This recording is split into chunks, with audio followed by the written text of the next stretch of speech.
এবং এই ঢাকা মহানগরের মানুষ যদি আমাকে আগামী দিনে মেয়র সমর্থন করে তাহলে অবশ্যই 2 বছরের মাথায় এই ঢাকা শহরকে ইনশাআল্লাহ আমরা পরিবর্তন করে দিতে সক্ষম হব ইনশাআল্লাহ। এই প্ল্যানের ঢাকাকে যদি আমরা সবার কাছে গ্রহণযোগ্য করতে চাই তাহলে আমরা সবাই বদলাতে হবে।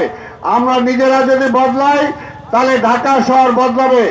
আমরা চাই না পৃথিবীর সব দিক দিয়ে সব শহরের মধ্যে ঢাকা শহর সবচেয়ে খারাপ স্থানে থাক। আমরা চাই ভালো স্থানে, নিট অ্যান্ড ক্লিন স্থানে 1 নম্বরে ঢাকা ইনশাল্লাহ পৌঁছবে আমরা বিশ্বাস করি। যদি আমাদের নেতা তারেক রহমান আজকে যে কর্মসূচি দিয়েছেন আমরা বিশ্বাস করি এবং এই ঢাকা মহানগরের মানুষ যদি আমাকে আগামী দিনে মেয়র সমর্থন করে তাহলে অবশ্যই 2 বছরের মাথায় এই ঢাকা শহরকে ইনশাআল্লাহ আমরা পরিবর্তন করে দিতে সক্ষম হব ইনশাআল্লাহ। তাই আমি সবাইকে আজকের এই কর্মসূচি অংশগ্রহণ করার জন্য মুক্তিযোদ্ধা দলের সম্মানিত সভাপতি বিশিষ্ট মুক্তিযোদ্ধা যার ভাইরা এই দেশের রক্তের স্বাধীনতার জন্য রক্ত ঢেলে দিয়েছিল সেই রক্ত প্রবাহিত হচ্ছে আজকে উলফতের শরীরে। তাই উলফতের নেতৃত্বে এই মুক্তিযোদ্ধা দল আরো এগিয়ে যাবে এবং দেশের প্রয়োজনে যে কোনো কিছু ত্যাগে তারা প্রস্তুত থাকবে এটাই আমরা বিশ্বাস করি।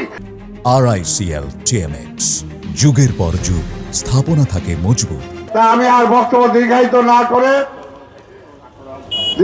না করে আমি আজকে যে এই কর্মসূচি চলমান থাকবে। উলফতের নেতৃত্বে মুক্তিযোদ্ধা দল সামনে আরো যে কোনো কর্মসূচি গ্রহণ করবে ইনশাআল্লাহ। একজন মুক্তিযোদ্ধা হিসাবে, এই প্রশাসক হিসাবে আমি তার পাশে সবসময় থাকবো ইনশাআল্লাহ। তাই আমি চাই এই কর্মসূচি সফল হোক, ঢাকা শহর আমরা ক্লিন সিটি, গ্রিন সিটি করতে পারি।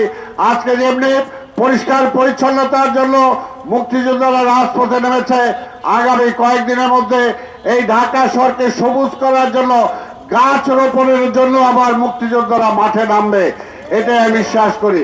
তাই আজকে আমি আবার ধন্যবাদ জানাই মুক্তিযোদ্ধা দলকে, মুক্তিযোদ্ধার প্রজন্মকে আমি ধন্যবাদ জানিয়ে সকল মুক্তিযোদ্ধা ভাইদের প্রতি আমি শ্রদ্ধা জানাই, স্যালুট জানাই যে এখনো যে দেশপ্রেম নিয়ে তারা আজকে এখানে এসেছেন। এই দেশপ্রেম যাতে আমাদের মৃত্যুর আগ পর্যন্ত থাকে এটাই আজকে আমাদের শপথ হোক। আপনাদের সবাইকে ধন্যবাদ জানিয়ে আজকের এই কর্মসূচির আমি এখানে শুভ উদ্বোধন ঘোষণা করছি। আজকে এই কর্মসূচি সফল হোক।